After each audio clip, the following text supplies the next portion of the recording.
Assalamualaikum warahmatullahi wabarakatuh.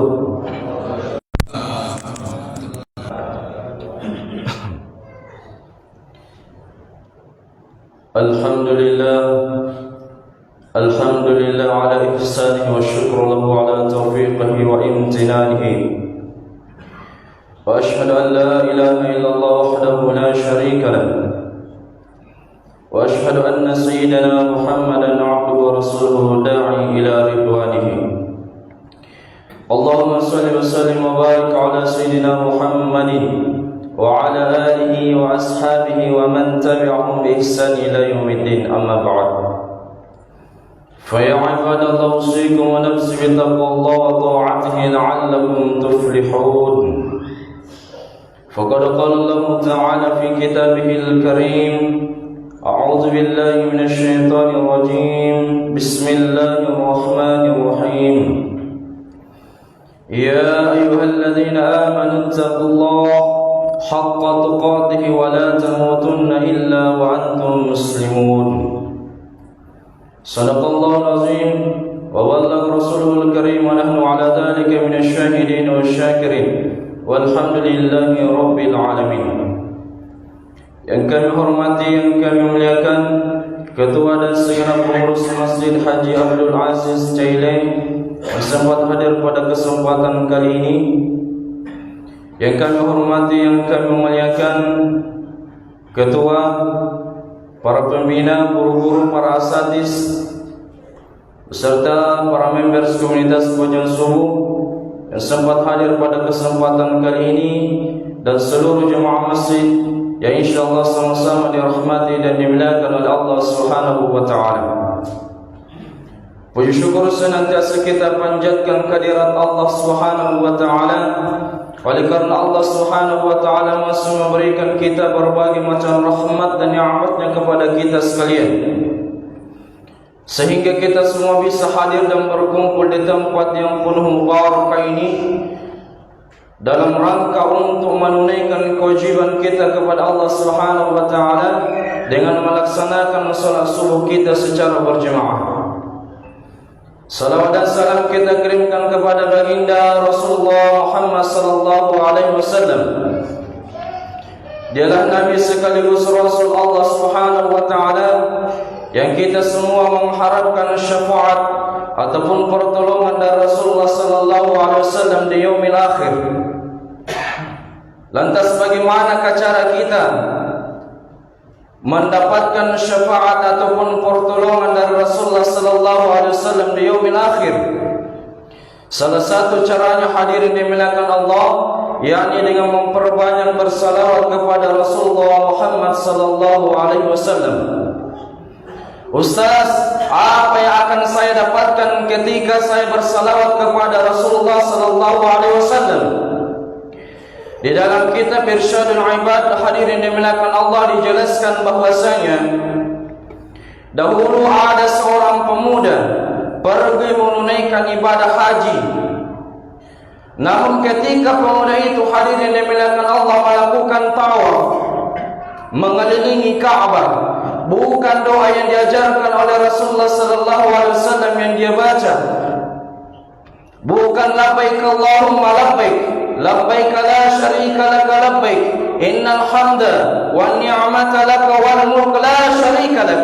Bukan doa itu yang dia baca, hadirin dimuliakan Allah, melainkan pemuda itu hanya bersalawat kepada Rasulullah sallallahu alaihi wasallam ketika mengelilingi Ka'bah. Maka ditegur oleh salah seorang jemaah, "Wahai pemuda, kenapa bukan doa yang diajarkan oleh Rasulullah yang kamu baca? Kenapa kamu hanya bersalawat kepada Rasulullah ketika mengelilingi Ka'bah?" Maka apa yang dikatakan oleh pemuda ini, jemaah dimuliakan Allah? Dia mengatakan, "Wahai saudaraku, ketahuilah bahwasanya saya pergi menunaikan ibadah haji bersama ayahku. Namun di tengah perjalanan ayahku meninggal dunia, kemudian wajahnya berubah menjadi wajah binatang seperti keledai. Maka saya menangis kemudian tertidur di dekat ayah saya. Di dalam mimpiku saya bertemu dengan Rasulullah sallallahu alaihi wasallam. Ya Rasulullah, sesungguhnya aku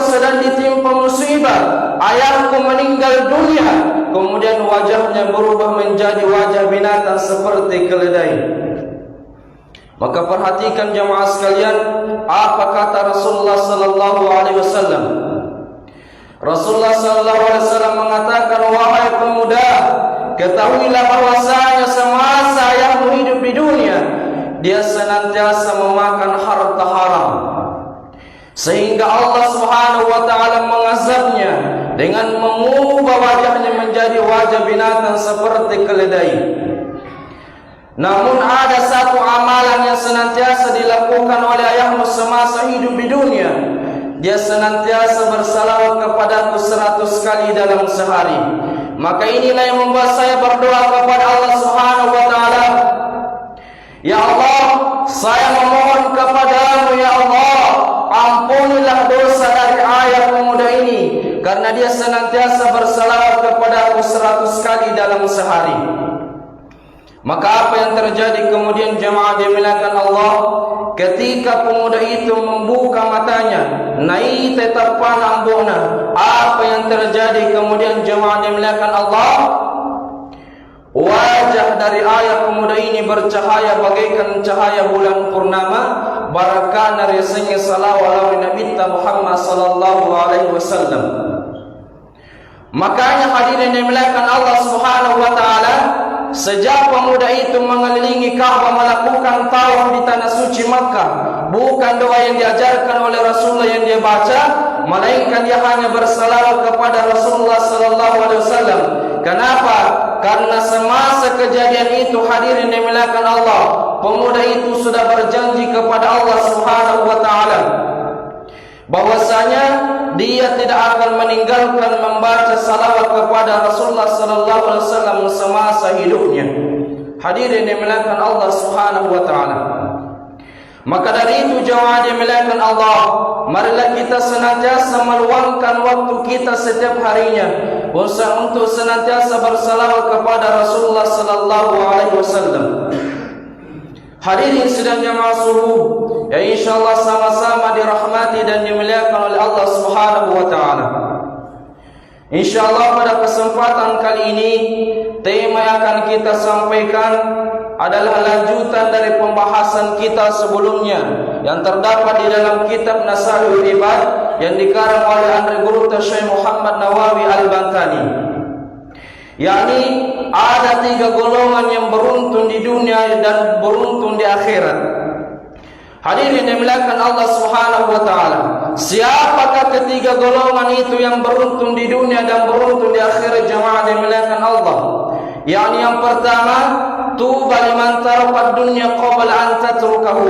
Beruntunglah orang yang meninggalkan kesenangan-kesenangan dunia sebelum dia meninggalkan dunia atau sebelum dunia meninggalkannya. Kemudian yang kedua, golongan yang beruntun di dunia dan di akhirat. Wa bana rabbahu bana qabaru qabla ayyadkhalahu. Beruntunglah orang yang membangun kuburnya sebelum ia memasuki kuburnya. Siapakah orang yang membangun kuburnya sebelum ia memasukinya? Adalah orang yang senantiasa melakukan amalan-amalan yang bisa membuatnya nyaman, yang bisa membuatnya tenteram, yang bisa membuatnya bahagia di dalam kuburnya.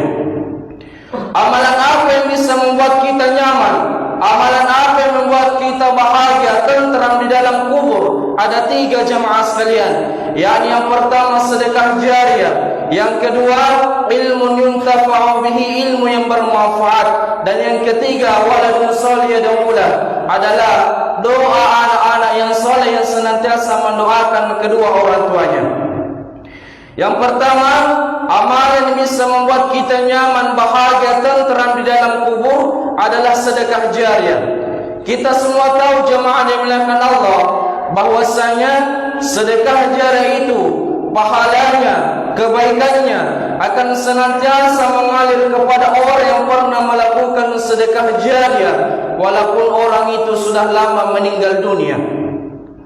Kedua, sedekah jariah itu hadirin yang dimuliakan Allah bisa membuat kita nyaman, nikmat, tenteram di dalam kubur kita jemaah yang dimuliakan Allah.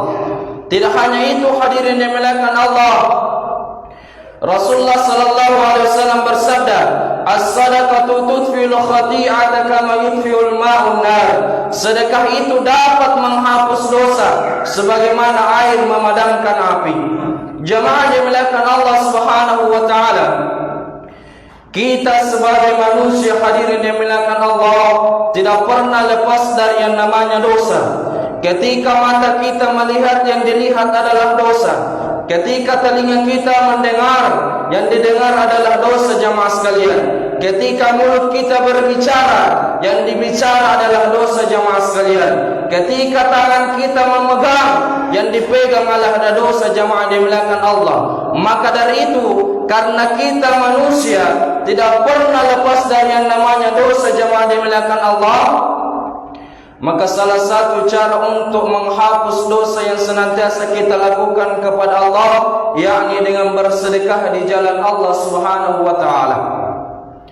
Namun jemaah dimuliakan Allah, di samping Allah Subhanahu wa taala memberikan kenyamanan, memberikan kenikmatan kepada hamba-Nya yang senantiasa menyedekahkan hartanya di jalan Allah, ternyata Allah Subhanahu wa taala juga memberikan peringatan kepada hamba-Nya yang tidak pernah, yang tidak mau mengeluarkan sedekahnya di jalan Allah Subhanahu wa taala.